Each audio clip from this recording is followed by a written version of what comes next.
Alright, welcome back to another episode of JACING Tech Tips, and this one is also in English. So what this one is all about. Basically, after moving to my new apartment, I've decided to start listening to music again using speakers, not headphones. And also, I wanted to cover quite a few other things that were important to me. And based on this set of requirements, I decided to buy some sound systems. Spoiler alert, this will be a 3-piece series because I bought 3 devices. And again, spoiler alert, I'm going to keep only 2 of them, at least for now. This one, as you might have seen from the video title, will be about the Toshiba Aurex or Aurex, I don't know how to read this in English properly, AX-WSS60. But before we will get into this particular thing, I just wanted to list down all the requirements for this particular project of getting a sound system that will suit my needs. So first of all, yes, I just can get a component sound system consisting of separate amplifier, separate speakers, separate receivers, whatever.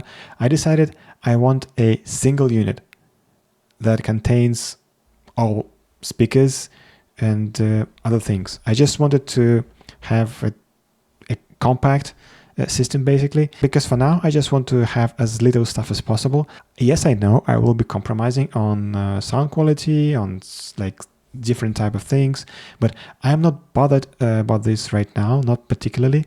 I just want to get something decent that while being compromised does the job and satisfies my requirements. So what these requirements are? First of all, I just wanted the system to look good.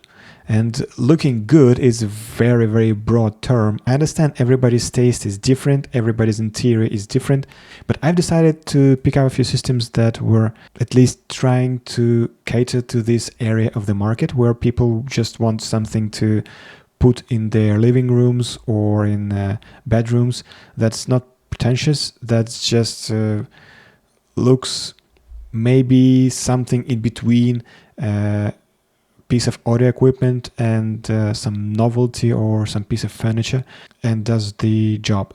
Next one is, yes, I'm old-fashioned.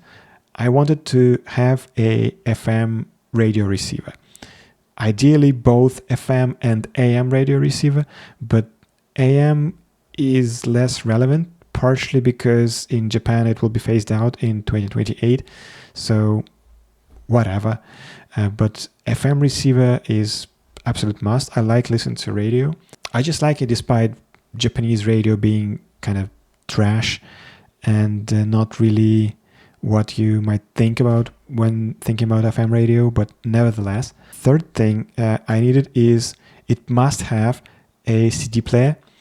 Yes, this is very old-fashioned still, but for somebody who has not biggest, like a very, very small CD collection, it's a must, just simply because if I have those CDs, I might as well have something to play these on. And final requirement, it must have a FLAC playback support. So if the requirements before were kind of reasonable, this addition of FLAC support makes things quite a lot more complicated. Basically, this rules out a lot of older systems that have only support for MP3, WMA and WAVE, and we are being left with some either very, very high-end sound systems or with few newer options that are hard to come by. With that said, let's start with our review of this Toshiba Aurex AX-WSS60. And yes, you heard it right, I said a review. And let me get something straight regarding this particular wording that I've used. Before that, I've never used a word review on this channel, and I don't think I will. But you will see later why I am confident about calling this a review, why I'm confident about giving you advice about this device, which again, I've never done, and I'm not comfortable of giving you any type of advice. I think my job is basically to present you with just pure facts. and my opinions, and you should do your own judgment about whatever you need to do, buy, not buy, whatever. But again, in this case, you will see I will be able to make a very educated conclusion about this thing. And with that said, first, as usual, let's start with the unboxing experience. And for that, I will hand it over to myself and a camera set up on a tripod. So we will start with unboxing, as usual, obviously. And there are, to be honest, quite some claims to go through while we're on the outside.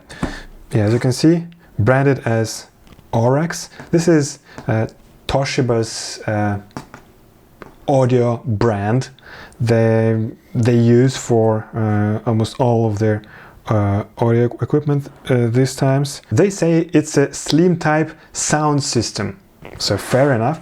And here we have some icons about what this thing can play or support. So of course, Bluetooth, it can act as a Bluetooth speaker. These days everybody can do that pretty much. Unfortunately, here only SBC, no aptX or anything fancy AAC that does not support. You have to get a license, I know, to get this codec supported. So, and SBC is definitely not the best when it comes to sound quality, but we will talk about this later to evaluate if there is even a point of having higher and better quality codecs.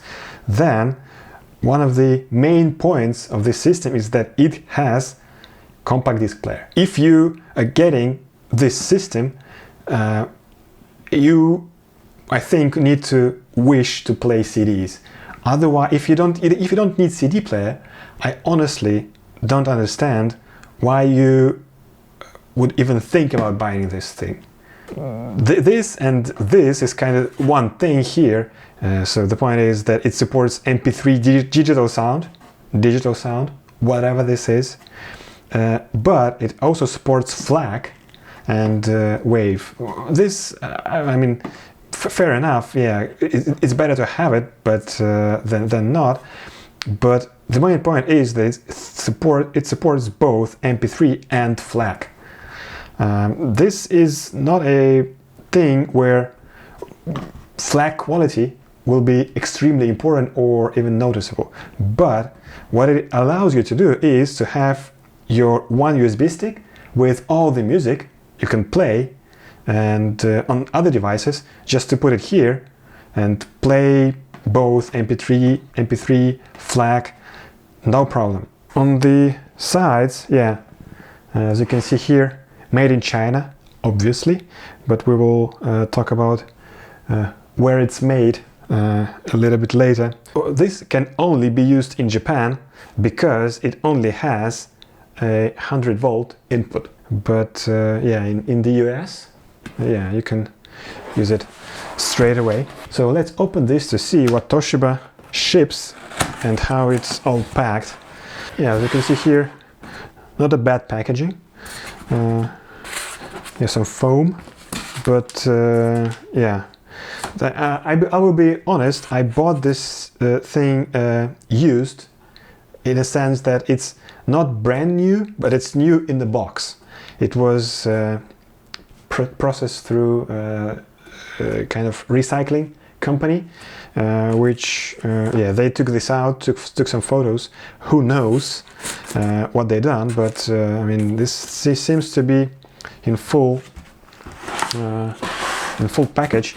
So first we have this kind of manual with a correction list. So they found some discrepancies in the manual, so they put this thing here, a fairly extensive manual. Then we also have power cord with C7 connector. We have FM antenna, a very basic FM antenna, like it's extremely basic.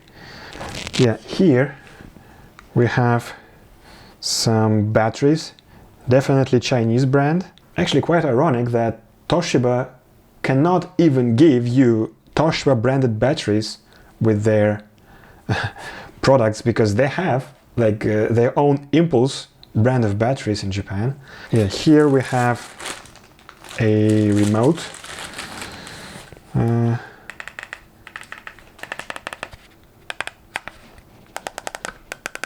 Yeah, clicky type. Yeah, we will take a look at the remote a little bit later. And then here is the system itself. Yeah, this is how it is shipped. I think, yeah, here you can see a little bit how the speakers here are mounted, and I think here I think you can also see a baseboard. It's a sound system and it's compact, slim type. As you can see, it's quite slim. The drivers are not actually like they're this big, so it's not the full area of the speaker, of the mesh that is here. Yeah, you can see here there is a display, and here we have what I suppose an IR receiver. Definitely decent quality. I cannot say the plastic is cheap or anything, and yeah, mesh also feels nice. The only thing that bothers me, to be honest, is that this door for CD player is what it's called piano black. It's very glossy, and I think if you were to wipe it a few times with a cloth, you will definitely have some marks, even like, I don't know, 2-3 times. So you will need to be extra careful. Maybe use I don't know, microfiber or something similar to take care of this. Let's have a look at our exterior. Yeah, so we have been through the front. Here on the back, or bottom rather, yeah, we can see it's made 2025. Yeah, serial number. Yeah, 100 volt. Yeah, on the back, not a lot of things, except where, like, this is kind of funny. So Toshiba thinks you might want to hang this system on a wall. To be honest, I have my doubts if this will be good choice, but I mean, fair enough. Having this and not using is better than needing those and not having. On the right, yeah, as you can see, C8 outlet, and on the left, a 3.5mm jack for aux input, and one of the big good points of this system, it's an antenna connector for our FM radio. So our FM antenna here fits like this, and then you spread this wire. On the top we have a flap that, yeah, you need to push on an edge to make it go up, under which you have USB for our USB MP3 FLAC and a headphone connector. Yeah, out of curiosity, let's use a test demo, a USB stick, to see how it will look like. Yeah, something like this. And USB is oriented correctly, so this is the front. So this flash drive has LED on the front, so you will be able to see the activity if it's been used by the system.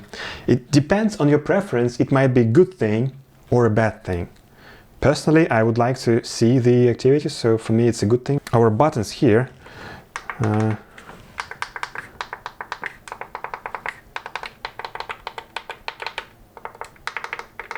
I mean, good quality clicky buttons.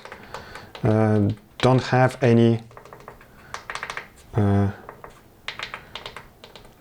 don't have any complaints here. Overall, the quality of the device, it doesn't feel cheap, definitely. It's not premium. Like the materials definitely does not feel like top ultra quality, I don't know, iPhone level type of build or materials, but it's nicely built, definitely. From my point of view, looks quite nice. There is also a white version. Yeah, I need to mention. I bought what I was able to buy, so for my purposes, black is totally fine.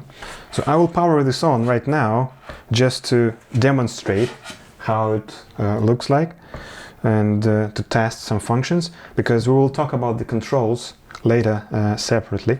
Yeah, we have our clock. It can function as a clock. Honestly speaking, it looks a little bit dim on the camera. On the in person, this looks definitely a little bit nicer. The glow is a little bit more diffused and not that weak and not that sharp. I mean, if you like digital clock, this font style is quite nice also. If we power this thing on, says hello. Not a big fan of this. Yeah. Of course, there is no disk. It's a new system, so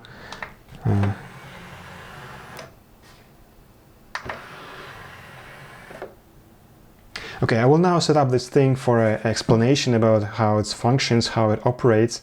Just let me make some preparations and I'll be back. Alright, so I've set it up on the table here, and let's go through the operations and the experience of using this device. As you might imagine, through the magic of editing, I'm not recording this on the same day as the unboxing, so I already had used this for a few weeks and have some experience with it. And spoiler alert, I have some opinions about this thing, quite strong ones. Let's go through this step by step, starting from just an idle state. So we have a clock here. Again, as I said during the unboxing, this is a nice font for a clock, and I really like the font, but the problem is, why is this clock being shifted to the right on the display? I've checked, and you have enough positions on this segment display to place the clock exactly on the middle here. So you have this dot symbol. It has dot symbol here as well on the display. So you might put minutes here and hours here and it still be a clock. In this case, it is like a perfectionist's worst nightmare. It's so stupid. Why you have this shifted to the right? I don't understand. Because if you're buying this, you're clearly concerned with the design and overall impression it will make on your room. Otherwise, there is no reason for you to buy this exact model. So you clearly have some opinions on how things should look like. And I'm not entirely sure this clock being in this awkward position will satisfy your perfectionism. Because for sure, my perfectionism is not being satisfied with this. And while we're on the subject of clock, so if you're setting this thing up in your room, there is a big chance you might be sleeping in the same room as well. Yeah, this is good for a nighttime table or near your bed to check the time, because this also has a timer function, it has alarm function, so you can set up a wake-up call or anything like this. So it's very convenient in this case. But even though it might not look like on this recording because lighting conditions and stuff, this is actually very bright. So this was illuminating the entire room I was sleeping in, casting shadows on the walls from myself. Honestly, I found it very difficult to go to sleep with this being displayed clearly, because in the end what I had to do is just to cover this with some cloth, and it was fine. We have on the remote here the brightness button. So let's go to operation mode here, and yeah, as you can see, we can adjust the brightness. And the good thing is, if you adjust the brightness to a lower setting and then turn it off, the brightness setting is being maintained. So you can adjust it to be slightly less bright, but the problem is it doesn't really help. This lower setting is still very, very bright. I'm not sure how you will be able to deal with this.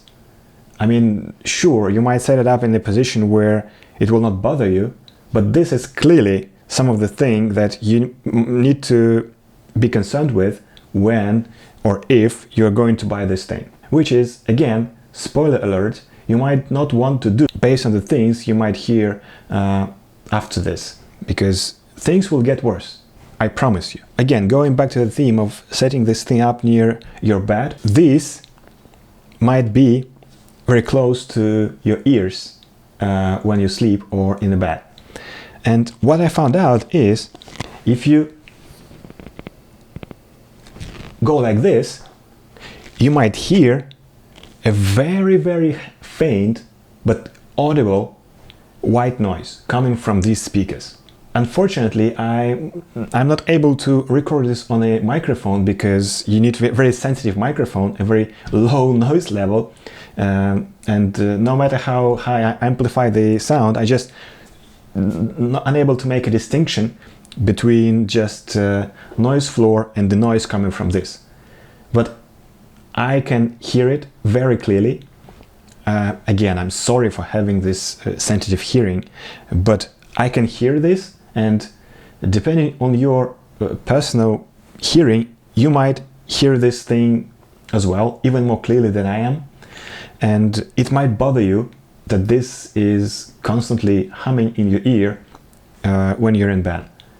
It might help you because it's just white noise coming from this, but it might bother you. You might say this is some kind of, I don't know, transformer inside or whatever. No, this is clearly coming from the speaker. So the amplifier circuit is active while the device is being on and sending the signal to the speakers. Why? It's just incompetence at this point. So it's not powered down completely, even though it should be. So, and I don't understand what is the point of having speakers be powered while this thing is being on standby mode. But nevertheless, let's go through the rest of the operation one by one. Starting from, let's power it back on and go through these buttons. I don't have anything to say about this. This is very clear. So our eject button and record, volume, next, previous tracks, but we have here our source button. So you might think this is nothing really of a big deal. So it just scrolls through our available sound sources. So USB, FM, Bluetooth, auxiliary, and we go back to the CD. But this is where the problem with the remote control starts. So if we were to check the button layout here, so you have this Bluetooth button on the remote, and it's very convenient. Yeah, you just press it, and it goes to Bluetooth mode, waiting for it to connect. So you might want to connect this to your phone or whatever as fast as possible to just listen to the music from your phone or whatever. But what is bothering me is actually this button.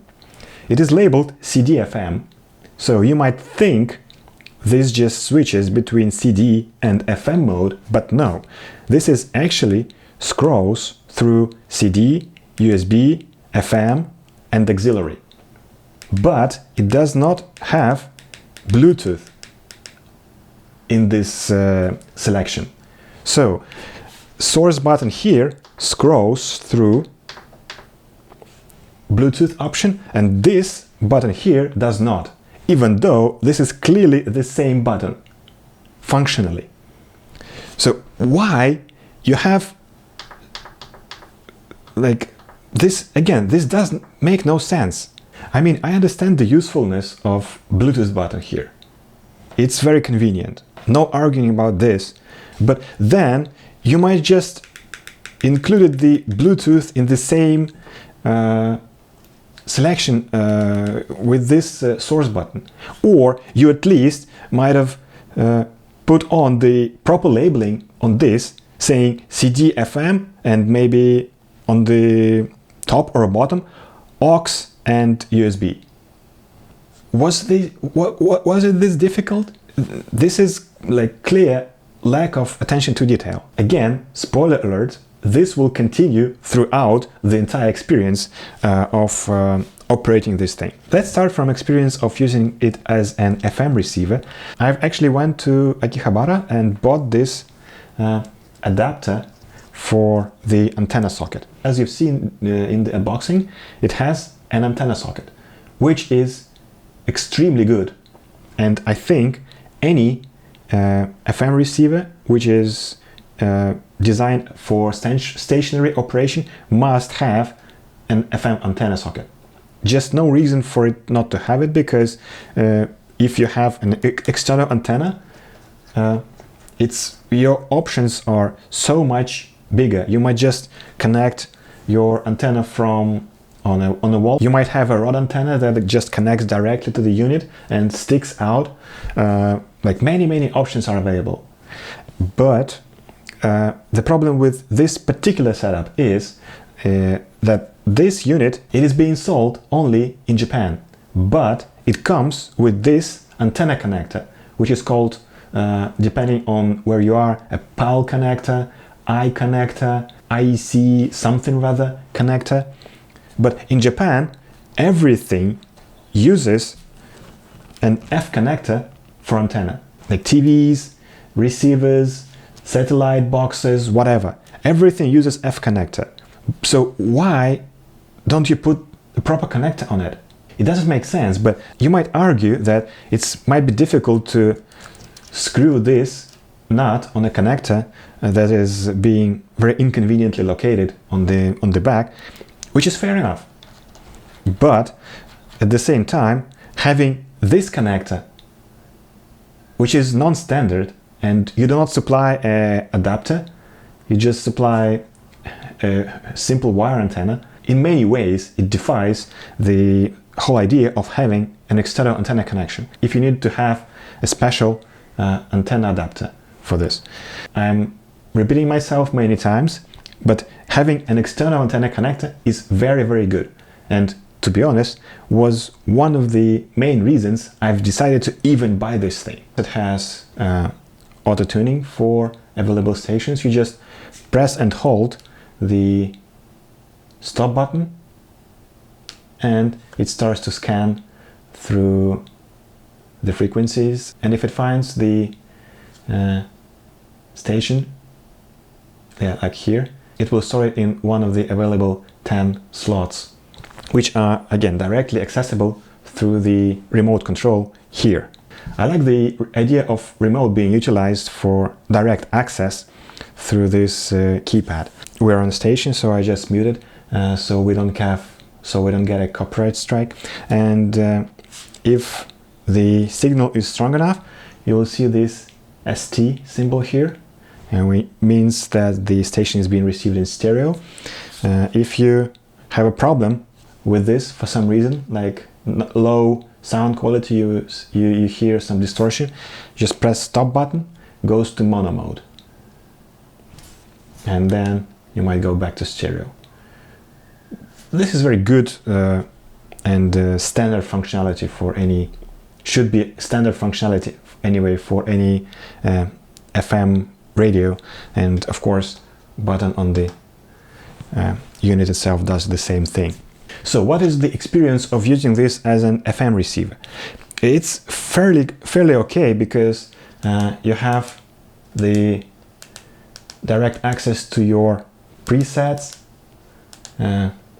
which is great, but remote control still manages to give us some surprise and be very obtrusive and inconvenient to operate. So what I'm talking about, this remote control clearly is some generic remote that Toshiba repurposed, relabeled to match the functionality of this device and bundles with the unit. They have not designed this. This is just, again, from maybe some TV or DVD player or receiver box. We don't really care.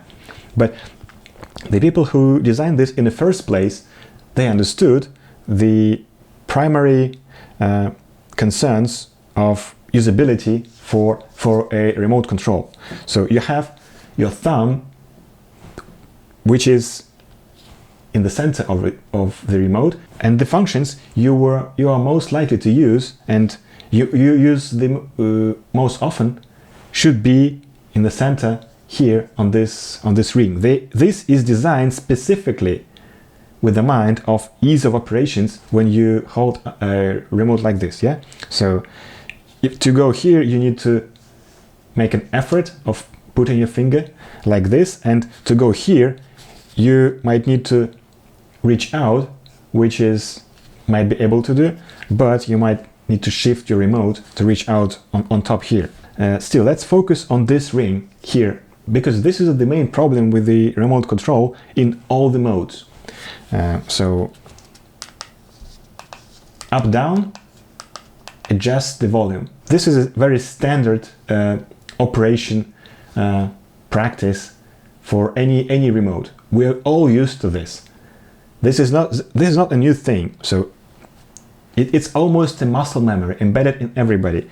You adjust the volume on your remote control and you switch the TV stations or tracks or whatever. You think that left-right button here would switch you to next station, but no. This adjusts the frequency. Of course, having a way to adjust the frequency from remote is necessary, but you would assume that these buttons would switch the presets, because this is the most common use case for a FM receiver. You set up your stations and then go through the stations when you searching for something to listen to. Of course, again, you can press the buttons of your presets and it directly goes to the selected frequency, but then you also want to just scroll through the stations, but you cannot. You might imagine that these buttons up top, previous and next, would switch the frequency to the next preset, but no, they just do not do anything in FM mode. The stupidest thing is that you need to go to press the preset button, and when the P02 or P whatever is displayed, then you can scroll through the presets with the same left and right buttons on the remote, and then when the P goes away, goes back to FM, then the same button adjusts the frequency. Why? Why is this so unnecessarily complicated? This doesn't make any sense, because why would you not do, like, you have these buttons on the top to adjust the frequency. You can do this. And then with these buttons here, you must be able to switch the station.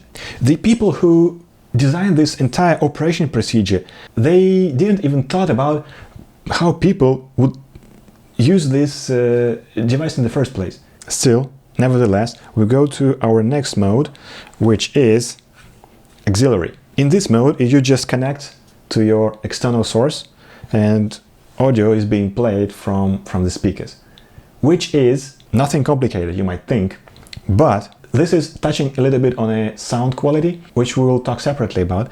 But I found out that it actually has a very noticeable hum coming from the speakers, even if nothing is connected here in the line input. So even before you connect any source, noise from the unit itself already is very noticeable. And to demonstrate the problem, I've actually managed to record how this sounds like through a microphone by cranking up the amplification and also maxing out the volume on the unit. So you just have a listen here.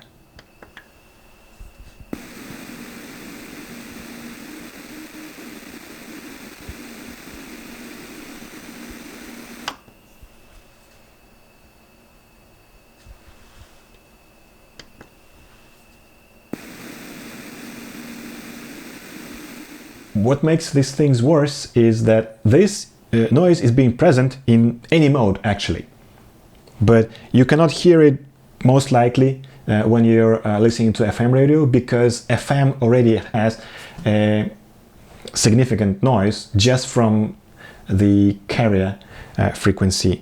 So it's not noticeable on FM and it doesn't bother you on the FM, but on auxiliary it might bother you. So again, this is just incompetence at this point.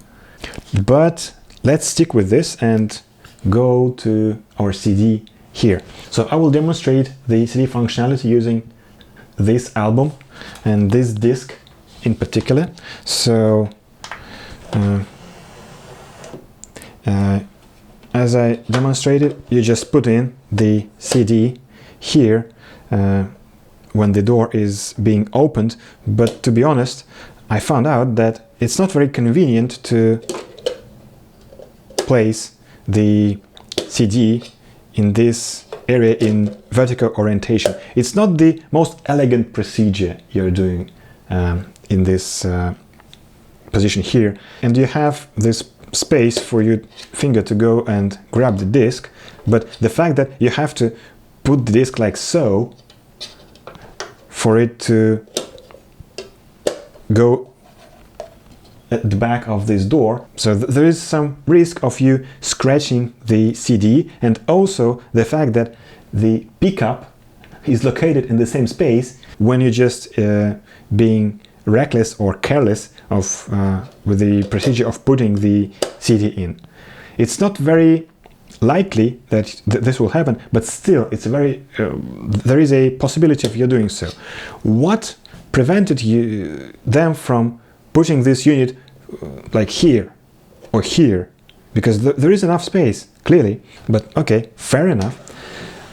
We put the CD and we close this, and yeah, as you might imagine, it will read through the CD, total number of tracks, total play time is displayed. You press play and CD plays. Yeah, because volume is at the minimum, you cannot hear anything, and also for me not to get a copyright strike, but it's not a problem. So you scroll through, you pause, you continue, you stop, and all these things. You can only skip the tracks using this button here on the top. So the most conveniently located buttons doesn't do anything. Again, why? I don't understand. So you have these buttons that are somewhat hard to reach and that are dedicated to this function, and here you don't have anything. To its credit, there is a program feature which does not many CD players have these days, so you might want to play the tracks in a specific order.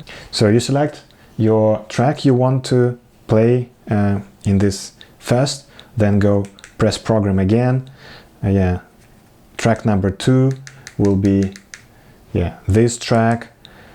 Track number 3 will be, I don't know, this track, and so on. So 3 tracks.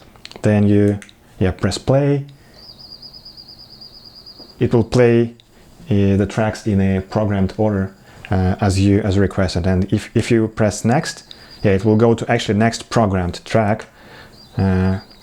So this is very convenient. This is a very useful feature, which was standard even like few decades ago on many CD players, but these times not many CD players have this programming feature. And we also have a standard functionality on our remote to play tracks on repeat or play random tracks, so you can go through repeating only one track, repeating all the tracks on the disc, or to shuffle to play tracks randomly here. So this is standard, works as expected. But then we still have the same problem with the CD player as with auxiliary input. I don't understand why and how they manage this, but the mechanism that rotates the CD and picks up the CD data, it is actually quite noisy. I don't think I've heard the CD players that are just this noisy by themselves. And even now, as I'm recording this, without the sound coming from the track itself, I hear clearly this unit working to play a CD. So the noise from CD rotation, it's a very distinct noise of a CD player, just high-pitched whine, and then from time to time you hear just very short high-pitched pulses of the head moving from one position to the next. This is very easy to pick up on the microphone, so I will now demonstrate the problem I'm talking about right now.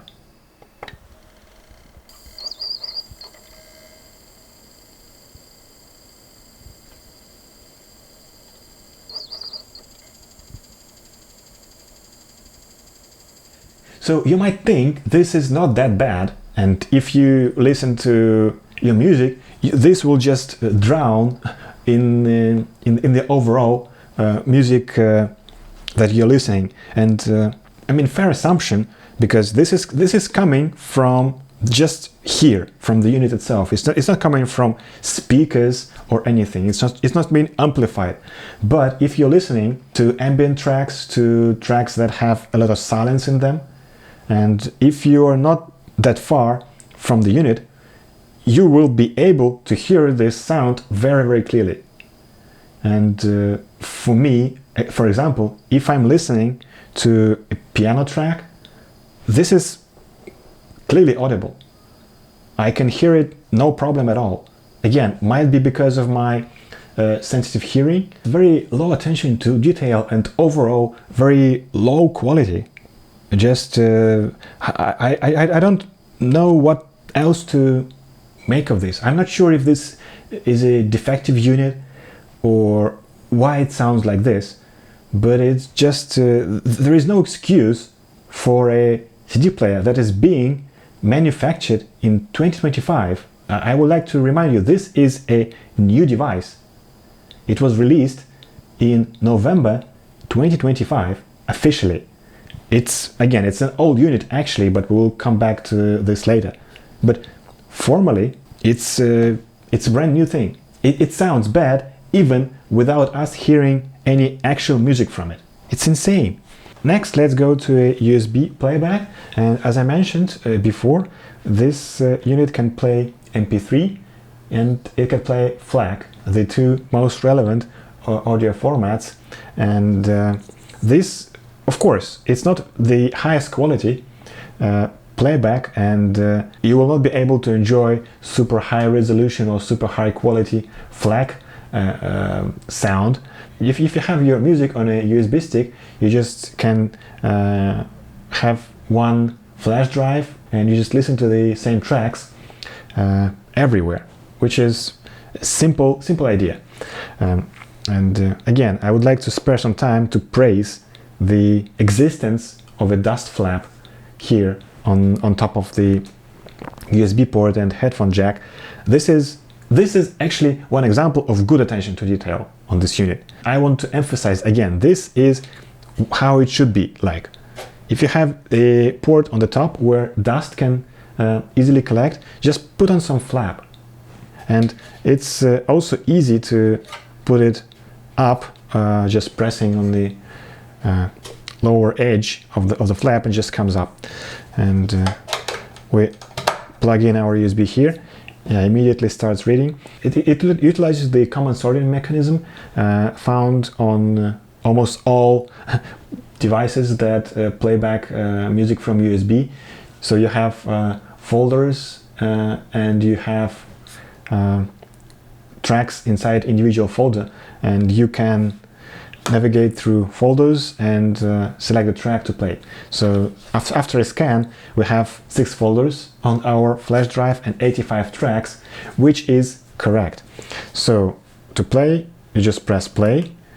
Yeah, and says, yeah, first file here is FLAC, and it just plays. And to go next, again, to go next, here you press this button on top, and you go to the next track.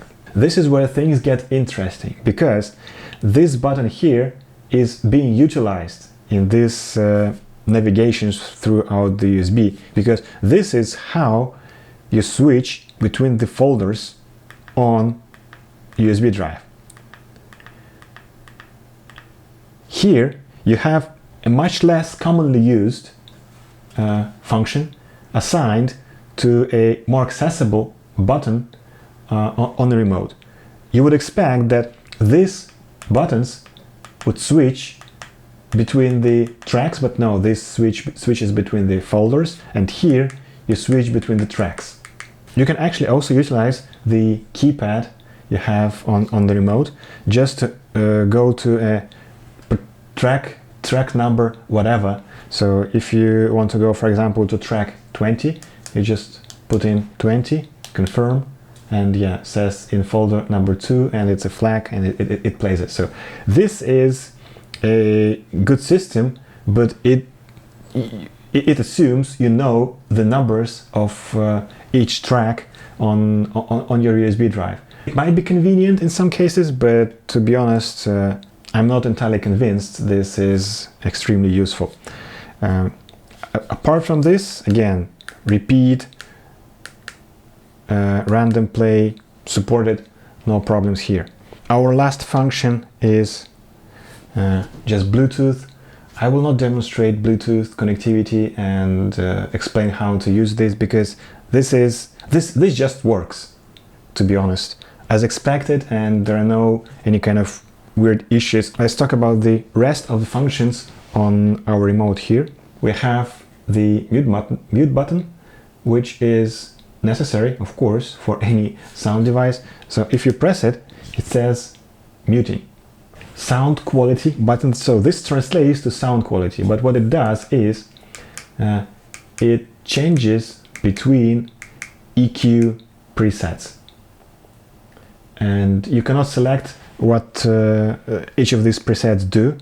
So these are pre-programmed, and in the manual it explains what exactly all these presets do. For example, this boosts low and high frequencies while making the middle frequencies less audible, or whatever you might have in this particular preset. I will talk about sound quality later, but for now I want to mention that all of these 5 presets are utterly worthless.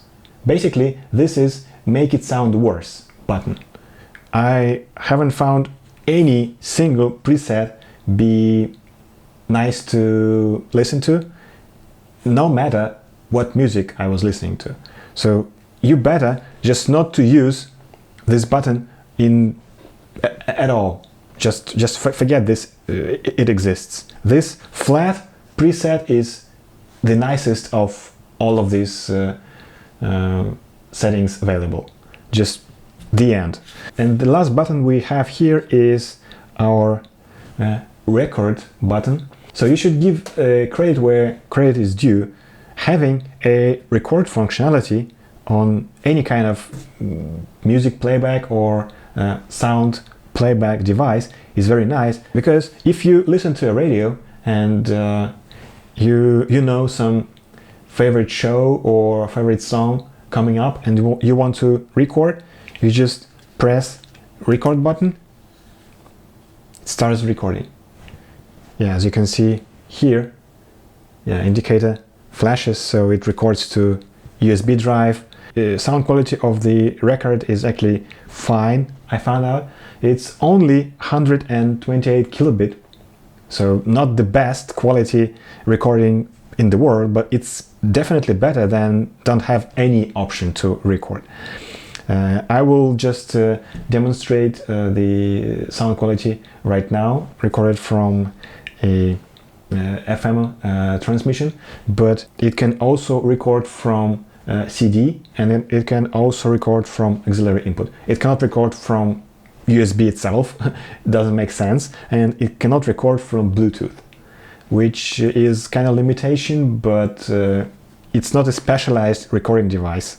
To stop the recording, you just press stop button, says end recording, and yeah, that's it. Yeah, maybe the only thing you need to pay attention to is that it does not start recording immediately after you press the record button. It has some internal buffer. I guess it needs to initialize and then to initialize the USB drive. So after you press the button, yeah, recording starts flashing. Then when it stops flashing, yeah, recording itself starts. So it may be around 5 seconds delay. It's not the end of the world, but if you will use this function at any capacity, I think you will just get used to it, and yeah, just something to keep in mind. おお、ふわっとした。これ面白いよな。いけいけ。あ、外雲だらけになってきた。わあ、高っ。どえりゃ高やよ。なに？え、俺寝てた？ああ、起こしちゃった。ごめんごめん。空旅にしかないハイな気分があるんだ。ANA。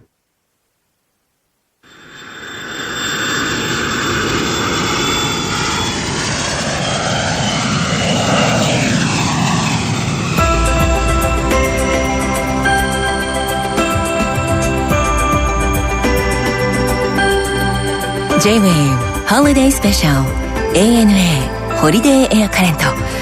So we went through operations and usability of this audio system. So now let's get to the most important part, to sound quality. I'm not an audiophile. I will make a judgment based on my preferences. So you make up of that whatever you want. First of all, as an FM radio, I think this sounds totally fine. I never had any moments when I was thinking that the performance of these speakers were distracting me from listening to the radio, or were impeding the ability to listen to radio in any way. This sound was filling the room. It was easy to hear. Voice was clear. Music that was played on the radio was very clear. So no problems whatsoever. As FM radio, completely satisfied. However, when you start to use this system as a means to listen to your music, this is where things to start kind of falling apart, to be honest. First of all, the soundstage is very, very narrow. Yes, it fills the room with sound, no problem. Even medium-sized room, but you can still clearly tell the sound is coming from just one source, even one point in the room where the system is located. There is no feel of presence. I don't know how else to describe this. It's just very, very focused sound that's coming from the system. And then the problem of frequency response. As you saw during the unboxing, yes, it has a bass port, and the speakers are not the smallest. Still, there is almost no bass in any type of music, any type of composition whatsoever. You can only hear it trying to make some bass sound, so it's not completely flat on the lower end of the spectrum, but still, I'm not even speaking about oomph or like body shaking bass, not even these things, but for the sounds to be represented accurately, it clearly lacks a response in the lower end of the spectrum. Medium frequencies were fine, I guess. Highs were also okay. And overall, as I mentioned during the operation explanation, the built-in presets are just completely useless. There were no cases when the equalizer was able to improve the sound in any meaningful way. And I've listened to just piano music, I've listened to my EDM, I've listened to J-pop. It makes everything sounds worse, any equalizer preset. And having flat preset is still the best option, but even in this case, it does not sound great. It does not sound enjoyable, whatever this means, but I'm not able to describe it in any other way. I would even say it sounds a little bit tiring to me, and the fact it's so noisy doesn't make things any better. Again, you can hear all these noises and all these sounds very well through the music, even from a few meters away, as you are just in the room. But the bad acoustics is not even the worst part of this whole experience. Now we are finally getting to the reason why I'm calling this a review, and the reason why I will be able to make very definitive conclusion about this sound system. So as I was listening to the CD I've demonstrated during the operation review, I found out suddenly that on a very particular track, the sound was distorted for some reason. I was just unable to believe what I was hearing, because I knew for a fact that this CD sounds completely fine. I've listened to it multiple times on different devices, and I know this track very well. So this was immediate reaction from me, like, what's happening? The distortion was very consistent, almost appearing on this track every time I played it.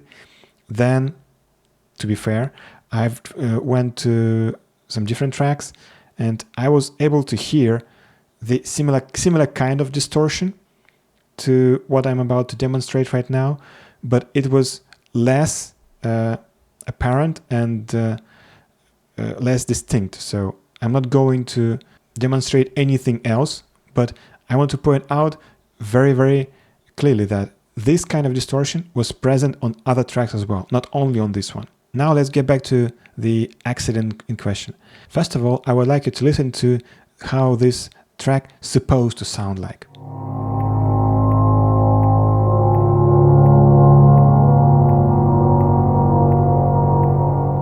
And now let's listen to how WSS60 is playing this track on a CD that I have.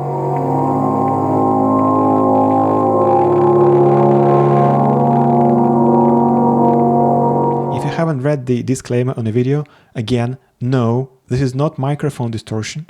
This is what you actually hear through the speakers as it plays the CD. It sounds this bad. Honestly, I was unable to believe my ears that a modern sound system, a modern CD player manufactured in 2025 can have problems playing a CD.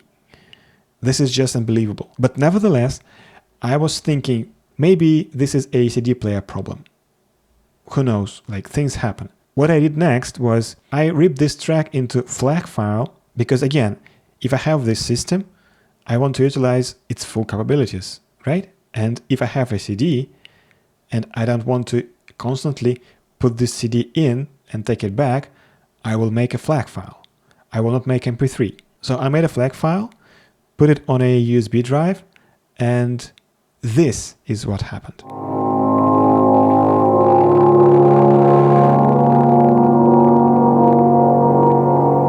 Yes, it's correct.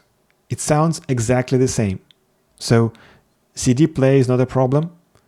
The problem is, weirdly, it's digital to analog conversion circuit. It's very hard to believe this is what actually being manufactured in 2025. And also, lastly, to rule out the component problem, I've tried to playing these same things through the headphone output to rule out the possibility of it being the amplifier circuit. No, through the headphones, you're hearing exactly the same distortion as through the speakers. And it's very clear, for me, it's not acceptable in 2025 to have this kind of problems. Like, CD was invented how long ago? It's not some kind of new advanced rocket science, this audio, right? It should be able to play everything without any problems. Yes, I haven't bothered myself with trying to make an MP3 and listen to how it sounds, because it's not the point of having this system that is being able to play CDs and FLAC files. If I just cannot play my CD and FLAC file normally and listen to it in at least somewhat decent quality without any distortion, there is no point of having this sound system. So this is only a sample size of 1. I agree. I don't know if it's only my unit that is defective, or it's in general everything will sound this bad. But if Toshiba's quality control let this thing slip through their production line, I cannot guarantee you will not be receiving the system that sounds similar to this or even the same. This was only the most egregious example that I found. As I listened through my audio library, I found the less prominent example of the same exact thing happening on other CDs, on other tracks, that made it sound distorted in the same sort of way. And if you cannot listen to music, to your own music, through this device, this only makes it useful as FM radio, effectively, which significantly reduces the usability of this thing. I can see some scenarios where you might still want to have this thing, but for me, I just don't see the reason of owning this, of buying this. And again, I'm not hating on this device. It has some positives. It looks okay, actually. It looks okay. I would have been glad to have this in my room, just sitting on a shelf and playing music, playing the radio. It has an antenna input. And while the operation of the receiver through the remote control is questionable, you can get used to it and it might not bother you that much. The remote control itself, actually, like the buttons themselves on the control, very good. Layout, different story. Apart from that, I just don't see the reason for this thing to exist. And with that, we finally arrive to the conclusion, and the reason why I'm calling this a review is just objective, that this system is defective. And I cannot recommend anybody in their right mind to buy this system that, again, is defective. It's not functioning as advertised. And the problem itself is actually exaggerated by how Toshiba positions this system in their lineup. So if we go to Aurex's own website to see the products they offer, they have on their own website 3 categories: music audio, standard audio, whatever this is, and live support audio, which is not relevant for us. And our AX-WSS60 is under music audio, which means Aurex themselves, Toshiba themselves, position the system as something that you need to buy if you want to listen to music. But listening to music on this system might be complicated or not very enjoyable. And if we check the product page here, yes, they mention the design here as well, which means they understand this system is for somebody who's concerned with their interior design. And yeah, you want a slim system, yes. And they also mention the speaker, not particularly big, but it's, again, decent speaker. Yeah, with a bass port, that doesn't make any difference. And they also mention audio sources here with FLAC support. If we're going to check the price by going to kakaku.com, which is a popular price aggregator in Japan, we see here it's being sold for 14,235 yen, which is retail price. To be honest, I've bought this system a little bit cheaper on a second-hand market. I've paid around 11,000 yen. And even for this price, I'm not convinced this is a good value you're getting when buying this thing. Considering the fact it has problems with sound reproduction, effectively what you're getting is a FM receiver that has a good design. And alright, if we're considering sound quality, let's make an assumption that we're listening to tracks or CDs that don't have this audio distortion problem. Let's give this thing a benefit of a doubt and assume we don't know about this problem. And even in this case, I'm just not sure it's worth 14,000 yen. Maybe it can be worth 11,000. It's a little bit better, but not quite. And now let's make a step back, and as we established, the system being positioned as music audio, let's ask a simple question. Does it make listening to music enjoyable? And I would say no, not really. And this is a combination of few factors, and I'm not even mentioning for the 10th time the problem with the sound distortion. I'm just saying, let's assume it works perfectly and plays audio as it should be. But even in this case, I don't think the audio coming from the system is very musical or particularly enjoyable, especially taking into account what would I call a wow factor. And we're getting into the very subjective and unmeasurable territory, but I will try to explain my opinion as best as I could. I simply don't think this sounds good considering what it is. I think it could sound better. I think Toshiba should have made some effort to make it actually for music enjoyment, like implementing some actually useful EQ presets would have been nice. Making this system having a wider sound stage would have been nice. Making this system produce more bass would have been nice.